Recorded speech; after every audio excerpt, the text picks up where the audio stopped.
ఓం నమ శివ శ్రీమాత్రే నమః. మిత్రులకి శ్రేయోభిలాషులకి అలాగే నన్ను ఇంతగా ఆదరిస్తున్న యూట్యూబ్ ప్రేక్షకులందరికీ కూడా పేరు పేరు ధన్యవాదాలు. చాలామంది మిత్రులు మెయిల్స్లో కామెంట్స్లో మా భవిష్యత్తు గురించి చాలా భయంగా ఉందండి, భవిష్యత్తు తెలుసుకోవాలనుకుంటున్నాం, తాంత్రిక ప్రక్రియ ద్వారా భవిష్యత్తు తెలుసుకోవడానికి ఏమన్నా చెట్లు ఉంటే చెప్పండి అని చాలామంది మిత్రులు అడగడం జరిగింది.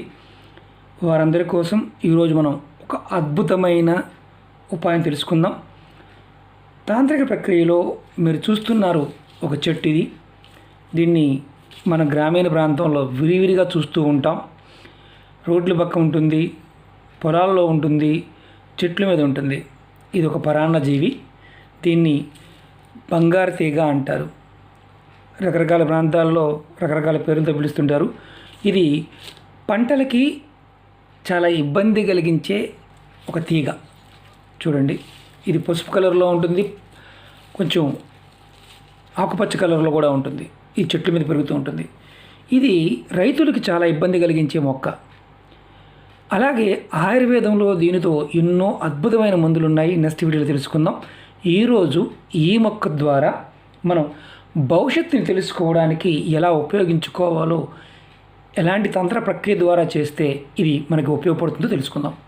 మిత్రులారా, మీకు ఈ వీడియో నచ్చినట్లయితే లైక్ చేయండి, నా ఛానల్ సబ్స్క్రైబ్ చేసుకోండి, గంట సింబల్ని యాక్టివేట్ చేసుకోండి, 10 మంది మిత్రులకు షేర్ చేయండి. దీన్ని బంగారు తీగ అంటారు. చూడడానికి పసుపు కలర్లో ఉంటుంది, కొంచెం లావుగా ఉంటుంది, రోడ్డు పక్కన వస్తుంది, వరిచేలు కట్ చేసిన తర్వాత మినుము వేసే ముందు వస్తుంది, చెట్ల మీద ఎక్కడ పడితే అక్కడ కనిపిస్తూ ఉంటుంది. అలాగే పండ్ల తోటల మీద కూడా దీని ప్రభావం అధికంగా ఉంటుంది. అంటే ఇది ఒక చెట్టుకి చుట్టుకొని కింద వేరు లేకుండా ఆ చెట్టు రసాన్ని పీల్చేస్తూ ఇది బతికిస్తుంది అనమాట. ఇది పరాన్నజీవి. బదనిగిలలాగా అయితే మొలుస్తాయో ఇది కూడా అలాంటిదే. దీనికి ఇలాంటి తెల్లటి పువ్వులు వస్తాయి, గింజలు కూడా వస్తాయి. ఇవి పక్షులు తీసుకువెళ్ళి తింటుంటాయి, పక్షులు తింటాయి. ఇవి ఎక్కడ పడితే అక్కడ వస్తుంది. రైతులు చాలా ఇబ్బంది పడుతూ ఉంటారు. ఇది పంటకి చాలా ఇబ్బంది కలిగిస్తుంది. కానీ తంత్రంలోనూ అలాగే ప్రక్రియలో, మాంత్ర ప్రక్రియలో ఇది చాలా అద్భుతంగా పనిచేస్తుంది. మనం ఎలా చేస్తే మనకి మన భవిష్యత్తు గురించి తెలుస్తుందో తెలుసుకుందాం.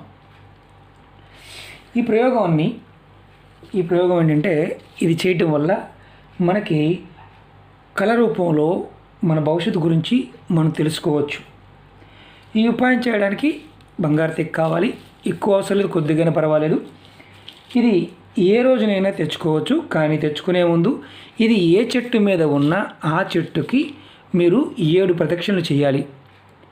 7 ప్రదక్షిణలు చేసి మీరు ఆ మొక్కకు నమస్కారం చేసుకొని, నేను నా భవిష్యత్తు తెలుసుకోవడానికి ఈ తీగను తీసుకువెళ్తున్నాను అని తెచ్చుకోవాలి.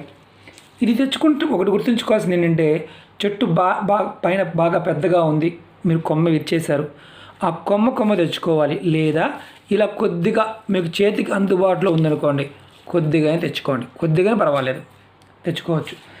తెచ్చుకున్న తర్వాత ఒకవేళ కొమ్మతో తెచ్చుకుంటే ఏం చేయాలి, డైరెక్ట్గా తెచ్చుకుంటే ఏం చేయాలి చెప్తాను. తెచ్చుకున్న తర్వాత మీ ఇంటికి తీసుకొచ్చిన తర్వాత దీన్ని మీ పూజా మందిరంలో పెట్టి ధూపం, దీపం, నైవేద్యం సమర్పించండి. ధూపం పెట్టండి. ధూపం అంటే సాంబ్రాణి, దీపం అంటే 2 ఒత్తులు వేసి దీపం వెలిగించండి. అది ఆవు నెయ్యితో కానీ, నువ్వుల నూనెతో కానీ, కొబ్బరి నూనెతో కానీ వెలిగించండి.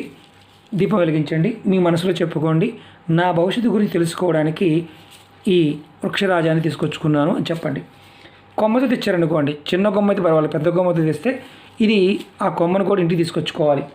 తర్వాత మీకు ఇది ఒకవేళ కొమ్మకి ఈ తీగంతా ఫుల్గా పట్టుకుని అనుకోండి, సపరేట్ చేయండి. ఇలా సపరేట్ చేయండి. సపరేట్ చేసి ఇదిగోండి నేను చూపిస్తున్నాను, ఇలా సపరేట్ చేయండి. తీసేయండి. ఇలా సపరేట్ చేసి ఏదైతే ఈ కొమ్మ ఉంది కదా, ఈ కొమ్మని మీరు వీలైతే కాల్చేయండి. అది ఎంతవరకు కాలితే అంతవరకు కాల్చేయండి. ఆ కొమ్మని ముక్కలు చేసి కాల్చేయండి. ఈ తీగను మాత్రం మీరు ఏం చేస్తారంటే, మీరు ఈరోజు మార్నింగ్ తెచ్చుకున్నారు, పూజ చేశారు, సాయంత్రం మీరు పడుకుంటారు కదా, మీరు పడుకునేటప్పుడు ఇది మీ దిండి దగ్గర పక్కన కానీ, మీ దిండి కింద కానీ ఇది తల కింద పెట్టుకోండి. మీరు పెట్టుకునేటప్పుడు మీరు అనుకోండి, రాబోయే రోజుల్లో నా భవిష్యత్తు ఎలా ఉంటుంది, నేను తెలుసుకోవాలని ప్రయత్నం చేస్తున్నాను, నాకు స్వప్నంలో దర్శనం కావాలి, నా భవిష్యత్తు ఏంటి అనేది మీరు అడిగితే మీకు భవిష్యత్ దర్శనం అవడానికి అవకాశం ఉంటుంది. మీరు పూజ చేయకుండా పెట్టుకుంటే ఎలాంటి ఫలితం ఉండదు. కంపల్సరిగా ధూపదీప నైవేద్యం సమర్పించాలి. మీరు ఈ ప్రశ్న వేశారు, మీకు మీ స్వప్నంలో రాత్రి కాలంలో మీకు ఆ ప్రశ్నకు సమాధానం దొరుకుతుంది. అలాగే మనం ఈ కాల్చేసిన పొల్లు చెక్క ఉంది కదా, ఈ చెక్కని కానీ ఈ పుల్లని కానీ దీన్ని మనం ఏం చేయాలంటే ఇది పక్కన పడేయాలి, డస్ట్బిన్లో పడేయాలి. రెండో రోజు మనం తల కింద పెట్టుకున్నాం, తీసేసి దీన్ని కూడా మనం పారే నీళ్ళలో కానీ మనకు అవకాశం లేకపోతే ఎక్కడైనా సరే దీన్ని పడేయచ్చు, డస్ట్బిన్లో కూడా పడవేయచ్చు, ఎలాంటి ఇబ్బంది లేదు. ఒక్కసారి తెచ్చుకున్నది ఒక్కసారి మాత్రమే పనిచేస్తుంది. మళ్ళీ ఇంకొకసారి మనకి ఈరోజు పెట్టుకున్నాము, మనకి కళ ఏమీ రాలేదు, దర్శనం కాలేదు, మళ్ళీ రెండో రోజునైనా మళ్ళీ వేరే ఆ చెట్టు దగ్గరికి వెళ్ళైనా సరే మళ్ళీ కొంత తెచ్చుకొని మళ్ళీ పూజ చేసి అలా ప్రయత్నం చేయాలి. కానీ ఒకేసారి తెచ్చుకున్నాం రేపు కూడా పెట్టుకోవచ్చు కదా అంటే పని చేయదు, ఒక్కసారి మాత్రమే పనిచేస్తుంది. ఈ తాంత్రిక ప్రక్రియలో ఇది మనకి ఎలాంటి దర్శనం కావాలన్నా మనం రేపు మన భవిష్యత్తు గురించి తెలుసుకోవడానికి ఈ బంగారు తీగ అద్భుతంగా ఉపయోగపడుతుంది. విచిత్రంగా అనిపించవచ్చు, రైతుకు నష్టం కలిగించేది. ఇది ఆయుర్వేదంలో అద్భుతమైన ఫలితాలు. మీకు నెక్స్ట్ వీడియోలో చెప్తాను ఎలా వాడుకోవాలో, ఎన్ని రకాల ఫలితాలు ఉన్నాయో కూడా మీకు తెలియజేస్తాను. ఓకే మిత్రులారా, ఇది ఒకటి గుర్తుంచుకోండి, మళ్ళీ మళ్ళీ చేయడానికి ఎప్పటికప్పుడు తెచ్చుకోవాలి తప్ప ఒకసారి తెచ్చింది మళ్ళీ మళ్ళీ వాడకూడదు. ఈరోజు స్వప్నంలో రాలేదు, మళ్ళీ ఇంకొకసారి తెచ్చుకొని ప్రయత్నం చేయాలి. మీకు భవిష్యత్తు గురించి తెలుసుకోవాలి అనుకుని పడుకోవాలి. మీ తల దిండి కింద కానీ దిండి పక్కన కానీ ఎక్కడైనా పెట్టుకోవచ్చు. దీన్ని కొద్దిగా అయినా పర్వాలేదు, పెద్దగా ఎక్కువైనా అవసరం, ఎంత అవసరం లేదు. నేను మీకు ఇది ఆయుర్వేదం వీడియోలో కూడా చూపించడం కోసం అని తెచ్చాను. కాబట్టి మిత్రులారా, మీరు పరిపూర్ణమైన నమ్మకంతో విశ్వాసంతో ప్రయత్నం చేయండి.